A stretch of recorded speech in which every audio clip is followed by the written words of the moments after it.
Welcome to the Airborne Canine YouTube channel. Today we are going to be building e-collar recalls. Today's special guest of honor is Scooter, also known as Scoob and many other nicknames.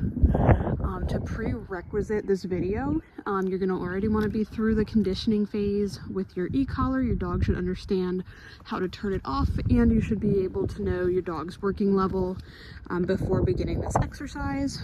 Obviously stuff you need, going to be the dog. He's just on his place bed while he's sitting there. Good boy. His e-collar, obviously. Scooter is using the mini educator. However, if you are in the market for a new e-collar, I recommend the fob educator, also by e-collar technologies, both of which we carry on our website and at our locations in North Carolina and Central Texas. Additionally, starting with either a flat collar and a 6-foot leash, or I'm going to be using a 6-foot slip leash. We're going to be using those, and then eventually we will be using a long line as well. We're going to work in an area that the dog is not overstimulated in. This is my backyard. Scooter's used to working back here.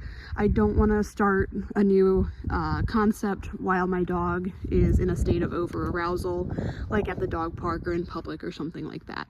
So all I'm going to do is Scooter is on his working level on his e-collar, the level that he can barely feel. I'm going to press my stim button, and then when I press that, I'm going to start making some fun little sounds. When he comes towards me, the e-collar is going to turn off, meaning I'm going to let go of it, and I'm going to mark with good and give him some kibble. So I'm going to wait for him to kind of not be staring at me. Ideally, we want him to be a little bit distracted, like right here.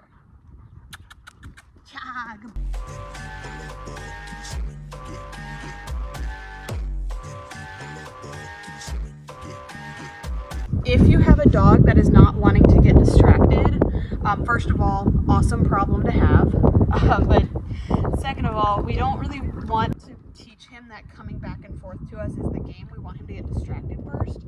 So what you might want to do is just take one piece of kibble, throw it, and then when he gets back, when we like recall him, we'll kind of jackpot with more pieces. Additionally, you could also use like a lower value reward. You could be using your kibble and then rewarding with something nice like chicken or cheese, or something a little higher value than what the dog's getting distracted by. Good boy.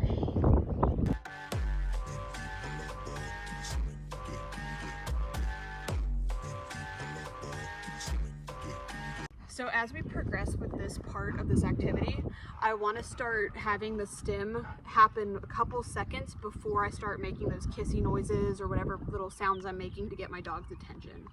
Ideally, I want him to start turning at the stim of the e-collar and not at the sound of my voice. Good boy. Good. Good boy. Okay, so I'm now able to get Scooter's attention without making any sound and just using my e-collar. So now we're going to move on to adding in the command. So your command for your recall should be something you're not saying all the time. So I say Scooter's name a lot because look at him. So his name is probably not going to be my best use of my recall, because there's going to be a lot of times he hears it without that reward and it's going to kind of lose its potency. So you could use a foreign language, you could use a random word, you can use the word come, you can use whatever you want. It just has to be reserved for when you're recalling the dog and you have a reward. I like to have a formal recall and an informal recall. This is why I'm a very big fan of having formal foreign language commands and then casual English commands, because when you have a pet dog like Scooter is, you're probably going to have times where you want him to like lay down or come to you in the house and stuff like that, for little things that you're not going to be correcting or reinforcing and stuff like that. So he has his informal recall as his name, as in like if maybe I'm cooking something and I want to give him a little treat, I'll use his name. But out here, when I'm wanting to have a formal recall to prepare for him being off leash with the e-collar, I'm going to use something different. So I'm going to use the word here, but I'm going to say it in a way that I don't typically say it in conversation.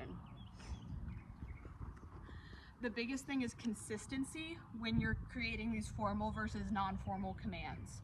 So for example, my obedience dog, Gracie, I'm not gonna say foos if we're just trying to go for a loose leash walk. I'll tell her heel. So to start adding in our command to the action, I'm going to start by saying my command, adding that e-collar stim, and then same thing as we did before. As soon as he turns around to me, release it.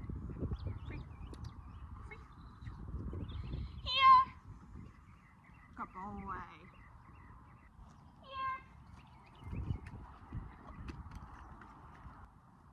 And he doesn't have to be away from you for him to be distracted. As long as he's not paying attention to me, I can recall him. Yeah. All right. And we're gonna keep doing this until he's coming off of that command and not the e-collar stim. Here. Good boy. Here. Good boy. So Scooter's doing really well on the 6-foot leash, so we're gonna go ahead and make it a little more difficult and add my long line to the end. Now the length of your long line doesn't matter, however you wanna work at the dog's pace. So if you have a 100-foot long line, 100 feet is a big jump from 6 feet to 100.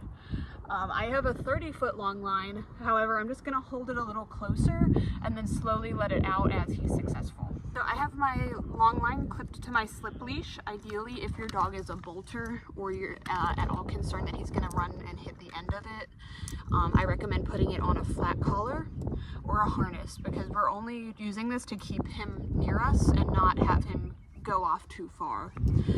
Never clip your long line to your e-collar. Never clip anything to your e-collar. The e-collar, even though it might have a ring on the collar like this one does, should never be attached to any kind of leash or anything like that.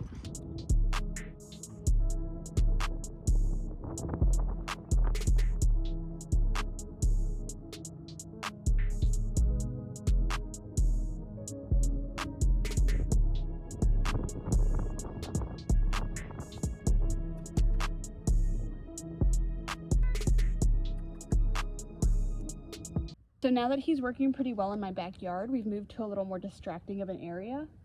This is where I typically potty my board and train dogs, so it's got lots of stinky smells, and Scooter is very easily distracted by dog smells. So I'm gonna kind of do a couple reps out here, and then we'll see how that goes, and then from there I may end up removing my leash and doing full off-leash recall.